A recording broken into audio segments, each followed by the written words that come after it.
Guten Tag amici, bentornati in Lorenz in der Schweiz. Io sono Lorenzo Pardini. Come abbiamo visto nel video introduttivo, c'è questa Lamborghini nera che va liberamente per la strada, supera altre macchine e così sfreccia e va avanti. Immagino che anche voi che avete una macchina vi sarà capitato in autostrada o nelle strade suburbane, comunque in questi contesti, se non c'è un radar che misura la velocità, di voler magari andare un po' più veloce del solito, quindi in gergo tirare e così via.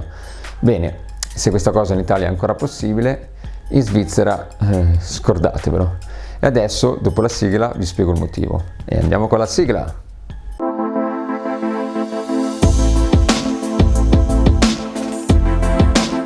Bene amici, eccoci tornati. Passiamo ad analizzare i limiti di velocità. Allora, in autostrada è di 120 km/h, nelle semi-autostrade 100 km/h, nelle strade principali e secondarie, allora fuori dalla località 80 km/h, mentre invece nella località, quindi in città, 50 km/h. Però attenzione in città, perché in certe zone residenziali è di 30 km/h, lo vedremo quindi sia nel cartello che scritto sul manto stradale per terra, e addirittura in altre zone è 20 km/h. Queste sono magari zone dove c'è una scuola in prossimità, quindi dei bambini che devono attraversare le strisce pedonali e giustamente bisogna fare molta attenzione ai bambini e così via.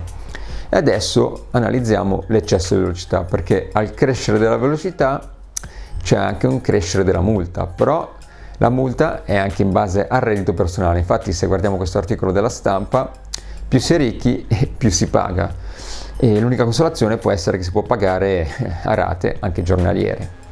E poi attenzione al reato di pirata della strada, perché come vediamo nel centro urbano sia le multe che i reati sono più salati, si rischia di più rispetto all'autostrada, perché se in un centro urbano, in una zona 30, con un eccesso di velocità di 40 km/h si rischia il reato di pirata della strada, mentre invece a 50, in una zona 50 sempre in città, l'eccesso deve essere 50 km/h, in autostrada dovrà essere dagli 80 km in su. Questo perché? Perché in autostrada, comunque, essendo un limite più alto, per incorrere in questo reato la velocità logicamente sarà maggiore. Però, come vediamo dalla tabella, c'è il rischio di ritiro della patente per 2 anni.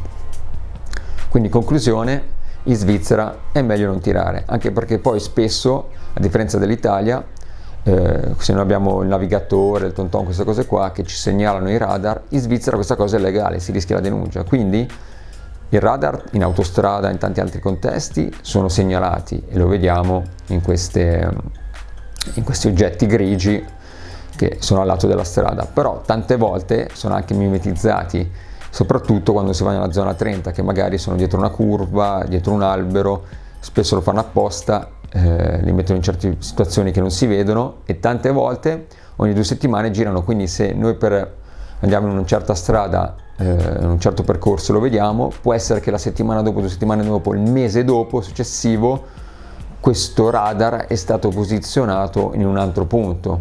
Quindi per questo motivo, come vi dicevo all'inizio del video, in Svizzera è sempre meglio non tirare, rispettare le regole, e così siamo sicuri che non incorreremo in nessuna multa o rischi di denunce per pirate della strada.